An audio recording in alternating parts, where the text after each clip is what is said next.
we got a massive update this morning in regards to the Phillies bullpen, and Dave Dombrowski seems to already be working the phones just 2 days after Jose Alvarado was suspended for 80 games and is now ineligible for the playoffs because of performance-enhancing drugs. I'm going to get into all of that today, who Dave Dombrowski is currently calling, the person that they are targeting, and how this person could have a massive effect on the Phillies bullpen. But before we get into that, I do want to remind you guys to please subscribe to the channel if you have not already.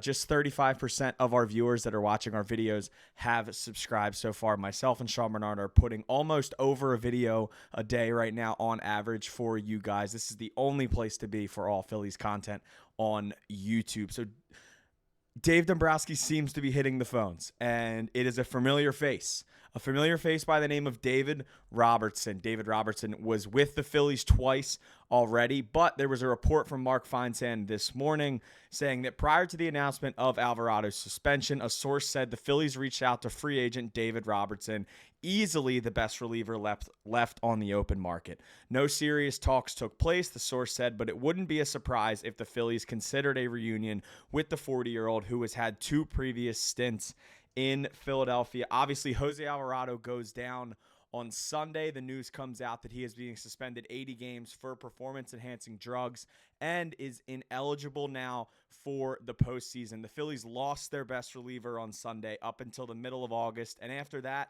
it really doesn't mean much because he's ineligible for the postseason. So now they sort of have to scramble. And I wrote about this morning for Crossing Broad. If you do want to go check out the entire article, please do so. I would really appreciate it. But here is my sort of take on David Robertson, because first of all, I think it's a good idea. I wrote that Robertson is still on the open market. The 40-year-old pitched to a 3.00 ERA with the Texas Rangers last year, logging 99 strikeouts in 72 innings with 131 ERA plus and a 2.65 FIP. Robertson made 7 appearances for the Phillies in 2019 before Tommy John surgery kept him out of the entire 2020 season. He returned to Philadelphia at the 2022 trade deadline in exchange for Ben Brown, who's actually making some starts now for the Cubs, and pitched some pretty big innings in what was the first major playoff run in more than 10 years for the Phillies. Robertson logged a 2.70 ERA in 2022 with the Phillies, along with a 1.17 ERA and 8 playoff appearances with 11 strikeouts. I've seen a lot of people start calling for Dave Dombrowski to make a huge splash now, but that's hard to do. Teams don't start selling in May. If the Phillies went to a struggling Orioles team right now, for example, and asked for Felix Bautista, the O's would drive the price up because they know how bad the Phillies could use a reliever. And that really is a top-end reliever. They have depth, but they could still, use another top-end reliever right now. Keep going.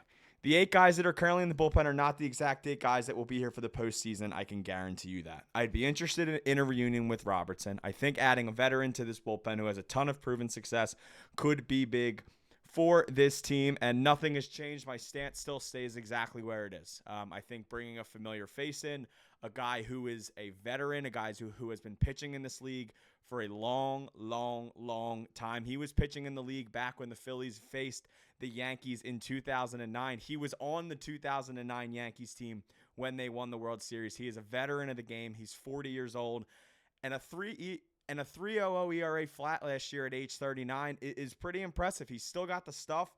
Obviously, he is still on the free agent market. He was never signed to a team, more just because of his age, I would say. Granted, I think there's a lot of teams out there that could use David Robertson, specifically the Phillies. But this report doesn't surprise me at all. It's a familiar face at Dave Dombrowski. Dombrowski was here when he was the one that acquired him back from the Cubs in 2022.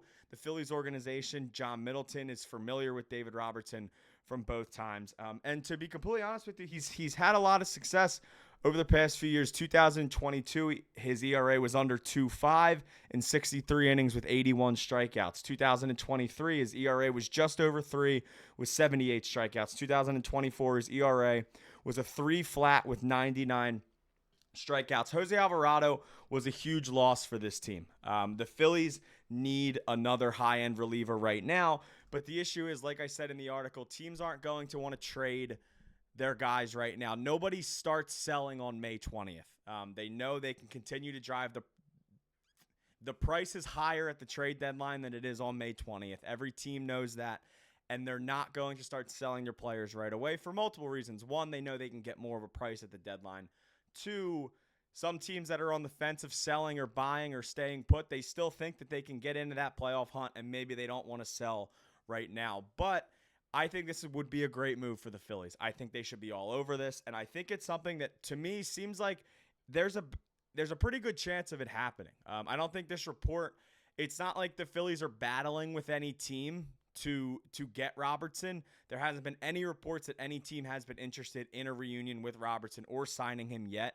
So he's basically just sitting out on the free agent market right now, waiting for a team to sign him. And a team right now that could use, another guy that you can trust in the 8th, 9th inning of a game. Jordan Romano's resurgence has been incredible. I remember getting back on this channel about a month ago and telling all you guys to stop freaking out. If you follow me on Twitter at Arcaini Luke, I tweet out his stats since April 20th every single time he pitches because he's been absolutely incredible since he got blown up by the Marlins after his pitches. He was seeming to be tipping them. He looks like a completely different pitcher. He is back. He is probably your 9th inning guy right now that Alvarado is gone. Matt Strahm, obviously, if it's some lefties out there, they will bring Strahm into the game, who is still, I would say, a little shakier from last year, but I still trust Matt Strahm out on the mound in high leverage situations. Orion Kerkering is really starting to turn it around. He's had a really nice May. He had a bit of a shaky April, but nothing too worried about Kerkering there. As long as he continues to trust his fastball, I believe he's going to completely be okay. Joe Ross is a guy who's really impressed me over, I would say, the last month.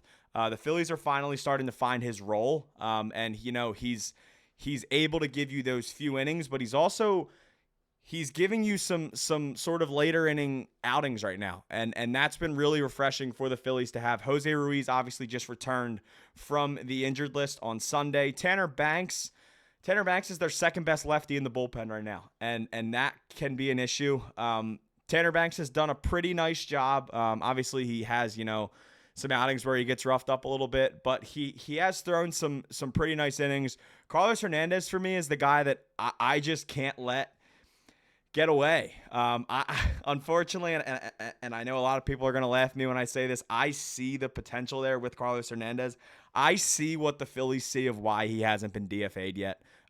He throws gas, and he's really good when he throws the ball over the plate. It's now just a matter of him throwing the ball over the plate consistently. He's been doing that. He had a nice 8th inning last night in Colorado. Obviously, I know it's the Rockies, but anytime a bad reliever has a good outing in Coors Field, I think that's something to praise. Taijuan Walker will start tomorrow. He's, kind of getting flipped back and forth out of the bullpen and rotation until Aaron Nola. He will be in the rotation until Aaron Nola returns. And Max Lazar was their call-up. Obviously, we remember him from last year. He was the call-up, I guess, for Alvarado. It was one of those corresponding moves. So that is currently where the bullpen stands. Right now, their bullpen has done a really, really nice job over the last month. They're top 5 in bullpen ERA over the last month in the month of May. They've done a really nice job. But obviously, we know they're going to acquire at least one big gun at the deadline, I would assume. But for right now, I think David Robertson is the absolute move for the Phillies. What would you do if you were Dave Dombrowski? Are you hopping back on that phone? Phillies take on the Rockies tonight. Jesus Luzardo on the mound. A great win last night. Home run number 300 for Kyle Schwarber. I'm going to make another video about that. That'll probably come out either tomorrow or Thursday. But yes, David Robertson possibly back to the Phillies. Phillies take on the Rockies tonight. This has been the newest episode of Phillies Digest. Once again, if you guys have not hit that subscribe button already, please do so. Just 35% of our viewers have subscribed. This has been the newest episode of Phillies Digest. My name is Luke Arcaini, and I will see you next time.